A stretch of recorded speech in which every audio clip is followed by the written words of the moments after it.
Thank you very much. Okay, thank you very much. Yeah, thank you very much for introducing me, André.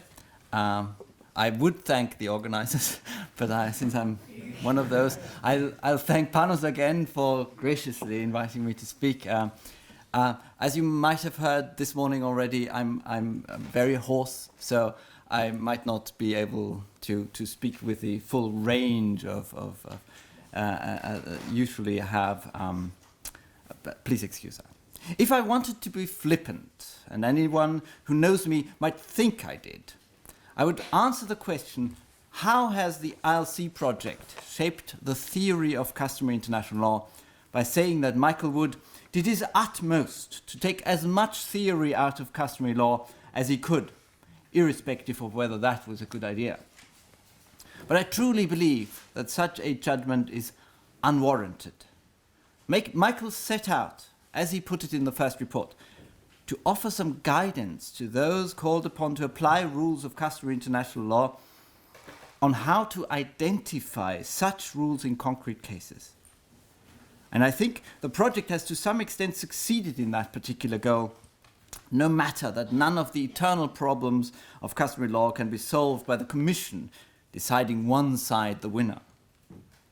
And on the other side, we will hear Jörg critique the naivete inherent in the ILC project, which cannot escape the theoretical problems of what Jean calls the monolithic understanding of customary law.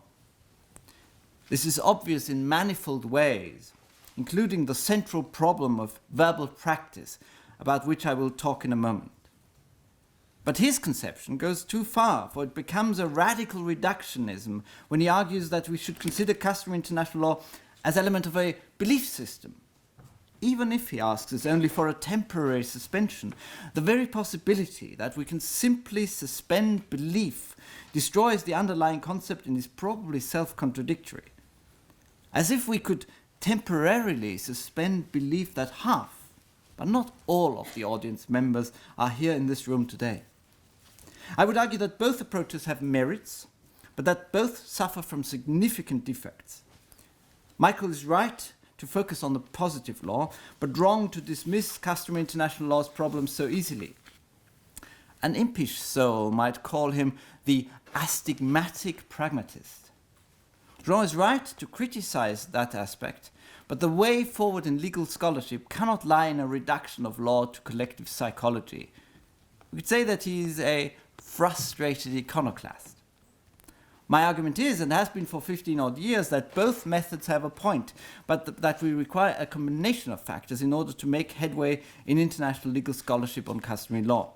It should be a theory-conscious analysis of the positive law in force. The problem of verbal practice is a prime example. Verbal acts have become incredibly important for international law, and we have increasingly turned to texts to support our claims to the emergence, change, and destruction of customary law. That is because our world has become more complex, whereas an ancient law creation mechanism originally based on raw actions has not. From North Sea continental shelf to Nicaragua and many other judgments and awards, verbal practice has been seen as nearly co-equal to physical practice. The pragmatic temperament of colleagues has meant that they are unwilling to exclude any factor that might possibly be useful, and accordingly, verbal acts are now universally recognized. Michael is dismissive of those who disagree. Quote, "Those views are too restrictive. Accepting such views could also be seen as encouraging confrontation, and in some cases, even the use of force." Strong stuff indeed. At any rate, Michael, citing Williger, emphasizes the positive. Quote, "The term practice is general enough to cover any act or behavior. It is not made entirely clear in what respect verbal acts originating from a state would be lacking." There are two problems with this statement. One is fundamental and another practical. Jean will possibly tell you about his take on the practical problem, involving, as he puts it in a recent paper, that this, quote, "allowing of the extraction of practice and opinio juris from the same acts means that his collapses the distinction between the two tests. This certainly sounds very theoretical, but I would argue is more concerned with a question of language use, whereby we do not keep apart the two elements of, and the evidence for them. In the following, I will focus on what I consider to be the fundamental problem with verbal practice. In the civilian tradition of customary law, despite just about everything being contentious, one thing is reasonably clear. Customary law must be based on customs. Customs, usus, what we now call the objective or material element, in turn must be an observance of the budding prescription or exercise of the budding right. Without the manifestation in a behavioral regularity of what will become binding, there can be no usage. Without usage, the law-making of unwritten laws is not customary law. The 2018 ILC report reiterates Michael's circular argument. It claims as decisive argument for admitting verbal practice that, quote, it is now generally accepted that verbal conduct may also count as practice. This is circular reasoning. Theoretically, it cannot convince. Karl Wolfke, back in the day, argued that the majority, longer quote now, neglects the very essence of every kind of custom, which for centuries has been based upon material deeds and not words. Customs arise from acts of conduct and not from promises of such acts. Repeated verbal acts can give rise to international customs, but only to customs of making such declarations, etc., and not to customs of the conduct described in the content of the verbal acts. The notion of the customary form of norm creation is and has always been predicated on customs being or becoming obligatory. Only the behavior that is or is to become the content of the norm, the practical exercise of the legal rule, as Siegfried Brie put it as early as 1899, can serve as a material element. Of course, nothing in legal history and legal theory is ever so simple. For example, there are countervailing historical tendencies. The idea of customary law as tacit consent, which Jean also mentions as potential basis for the ILC project, would be much more open to verbal practice. Verbal acts would be custom creative because they are evidence for tacitus consensus. Another objection at this point is that I've ignored the theory of speech acts. Speech may be more than descriptive in certain circumstances. I name this ship Queen Victoria. I now pronounce you man and wife. If that is so, why should not some utterances be acts in a substantive sense? True. But even if we were to admit speech acts as state practice, they could not supplant real acts. I am hereby handing you a chicken is not ordinarily a speech act, as the physical transfer of said chicken does not happen through the utterance. Again, the usus would still only be of making a statement, not of giving a chicken. Thus, my counter-argument stands, because the objective elements need to be an exercise of the resultant norm to qualify. My argument as against Michael's easy acceptance of verbal practice can be summarized by the following. For norms which specify actual behavior, none but actual behavior will do as usus. The prohibition of torture is not constituted with respect to state practice by states saying that they are not torturing, only by the actual omission of torture. A verbal act is an observance or exercise of making a verbal act, not necessarily of the content of that verbal act. Customary law is a primitive form of lawmaking and cannot do all we ask of it in modern international legal debate. Sorry, the hoarseness is raising its head. Another issue, which I can unfortunately mention only in passing, befuddles pragmatists and theorists alike. It is this: both Michael and Jean tend to speak of the two-element theory of customary law, identification or ascertainment. Law creation takes a backseat. This, I would argue, is not a particular problematic for the pragmatic purpose of the ILC project, but it is problematic for Jean's theoretical approach. The ILC report indicates that, quote, the conclusions concern the way in which the existence and content of rules of customary international law are to be determined, not created. The process by which customary international law develops over time was not addressed by the ILC project. The formation of customary international law was only supposed to be discussed en passant.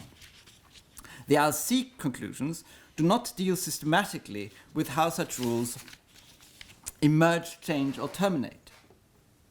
This is not surprising. You. 5 minutes. 5 minutes. This is not surprising.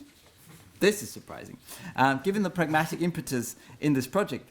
But Jean's taking on board of this deference is. Discussing the ILC project in a recent paper, he harks back to an understanding of sources he had heard earlier, before his recent skeptical turn, of the sources as law ascertainment.